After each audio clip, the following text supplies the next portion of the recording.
दोस्तों, हमारी आज की कहानी है पति अगर टेंशन में हो तो पत्नी दोगुनी टेंशन में होती है।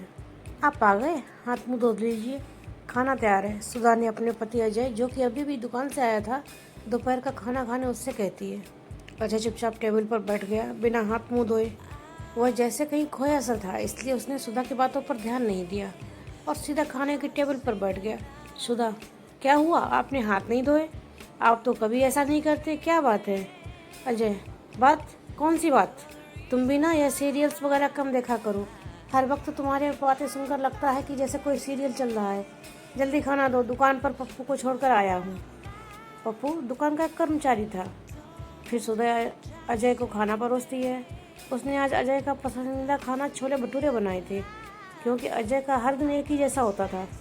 नौकरी पेशा लोगों के लिए तो हफ्ते में एक दिन छुट्टी का होता है, पर बिजनेस वालों का, खासकर छोटे मोटे और मध्यम वर्गीय बिजनेस वालों के लिए हर दिन एक समान होता है।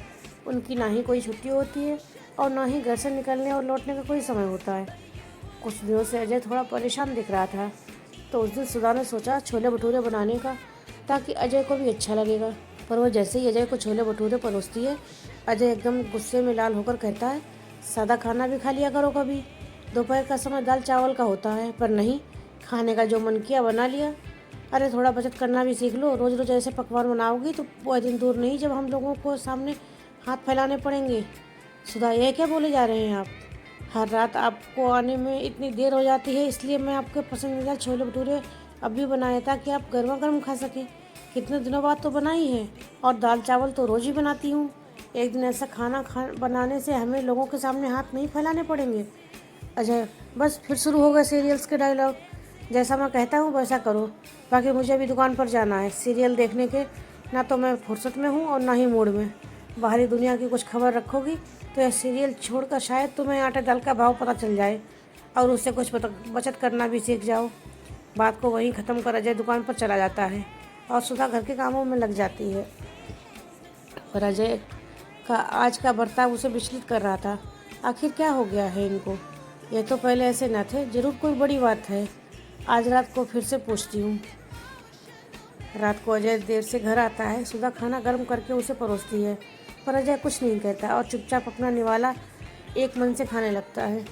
सुधा जी, कुछ परेशानी है आपको? आप कुछ दिनों से थोड़े बदले बदले लग रहे हो।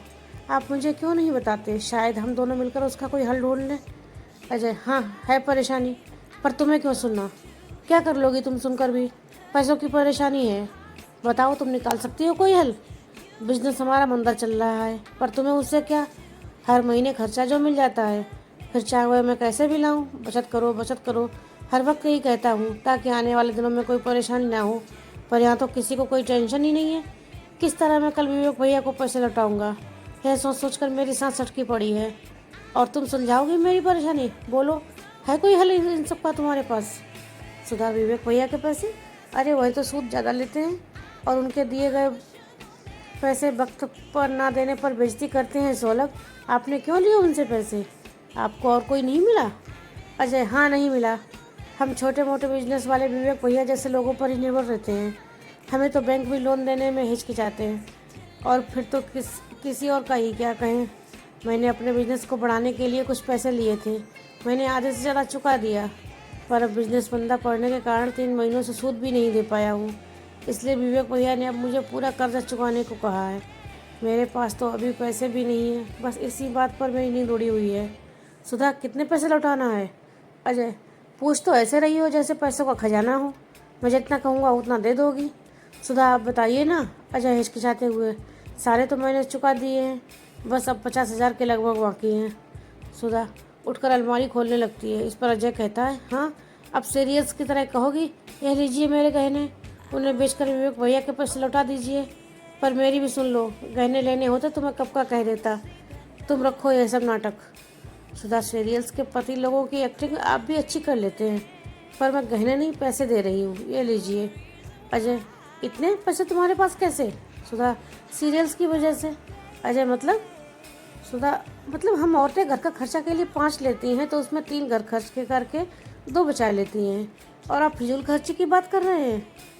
आज जो मैं आपको पैसे दे रही हूँ, यह मैंने हर महीने की बचत के पैसे ही हैं, और पतिदेव, यह मैंने सीरियल से ही सीखा है। वक्त हमेशा एक जैसा नहीं रहता। जब हमारा अच्छा वक्त चल रहा होता है तब भी हमें बुरे वक्त के लिए तैयार रहना चाहिए, ना कि बुरा वक्त आने पर उसके लिए टेंशन करना चाहिए। काश आप समझ पाते हैं कि पति अगर टेंशन में हो तो पत्नी दुगनी टेंशन करने लगती है। हर औरत की इच्छा होती है कि वह अपने पति के सुख और दुख दोनों में साथ दे।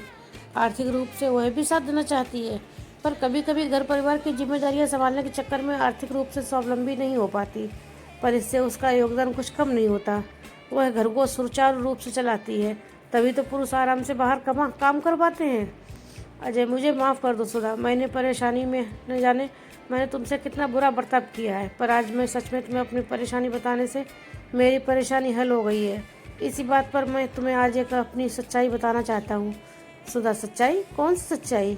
यही कि मेरे साथ सीरियल देखते देखते आपको भी सीरियल्स की लत लग गई और आप दुकान पर भी मोबाइल पर सीरियल देखते हैं। अजय चौंक कर कहता है, अरे तुम्हें कैसे पता? सुधा, यहाँ फिर आप उससे पीछे रह गए। ध्यान दिया कीजिए सीरियल्स पर, सब खुद ब खुद पता चल जाएगा कि जागरूक कैसे रहना है। और सीरियल्स के डायलॉग मुझसे ज़्यादा तो आप बोलते हैं, इससे किसी को भी पता चल जाएगा कि सीरियल्स का बुखार किसको है।